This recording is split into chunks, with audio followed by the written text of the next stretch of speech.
What's up guys and welcome. You are watching Fazi Fitness. So up until yesterday, it was just speculation that the former Olympia champion Samson Dauda is doing another show. Well, this is now a confirmed news that the man is still dieting and he will be stepping on the stage in the upcoming weeks. So this is a good decision in a sense that a vast majority of the bodybuilding media, they only remember you by your last showing. Let me give you guys a perfect example here. From the Prague Pro to the Olympia, almost everybody out there, they were trolling Derek Lunsford because he looked vulnerable against the mutant Nick Walker. So they totally forgot about his phenomenal Arnold high performance. And if Samson Dauda doesn't do another show, all they will remember is going to be his Olympia look from this year, which obviously was nowhere close to his personal best. And we all know he's capable of bringing a way bigger, way rounder, way more muscular, and way more eye-pleasing physique than the one that he presented at the Olympia this year. So this is about letting the people know that Samson at his best, that will still be hunting for that Olympia title in 2026. So any guess on which show Samson Dauda is going to enter? Well, considering that his first pro win back in 2021, that happened to be at Prague Pro, that could be a possibility. And also Prague has more prize money for the men's open winner compared to all these other shows. Plus the fact that it's probably one of the biggest shows in the post-Olympia tour, especially this year when we have a guy like Keon making his open debut, also Martin Fitzwater in there. So if that is the case, Samson Dauda has another week to get some fullness back, which he will. He already looks bigger in his updates, and the fact that he has never been this lean, and all he has to do is eat up and grow into the show, that 100% guarantees a much better look than what we saw at the Olympia. So if Samson does in fact goes for Prague, there will be an awesome lineup there, and we're gonna have a show on our hands.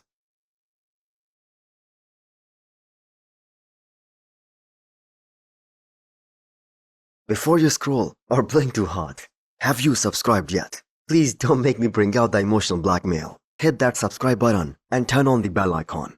It's free, it's painless, and that makes me look way cooler than I actually am. So talking about Prague Pro, Michal Krizo also dropped a 2 days old physique update because he's competing at this upcoming British Grand Prix first. And there is absolutely no way anyone is gonna beat him at this show as per the lineup there. So this is a guy who doesn't mess around when it comes to his diet, his training, or anything related to bodybuilding. I mean, just forget about his structural flaws for 1 second.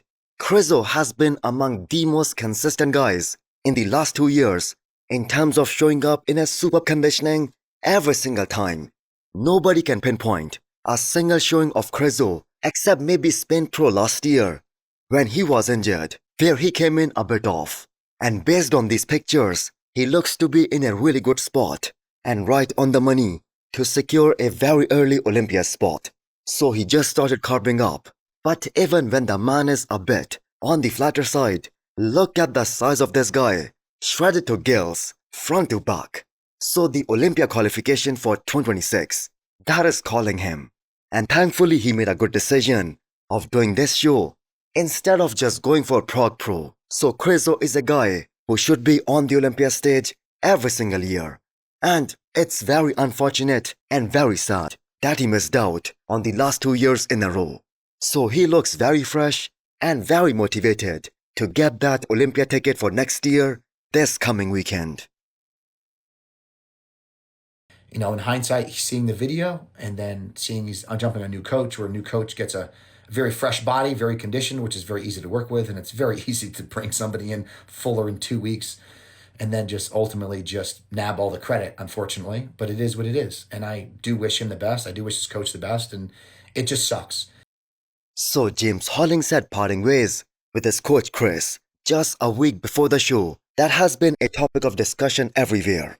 So his coach also made a response video and he was very respectful on what really happened. But he also pointed out the fact that James had a huge miscommunication gap with him, and the things that James said, they were news to him. This is obviously very upsetting for me, given that the reasons that he posted that he left was news to me. So after Chris posted that response, James also posted another reply on his Instagram as he was being called out for switching too many coaches. Now, at the end of the day, it's up to James who he decides to work with.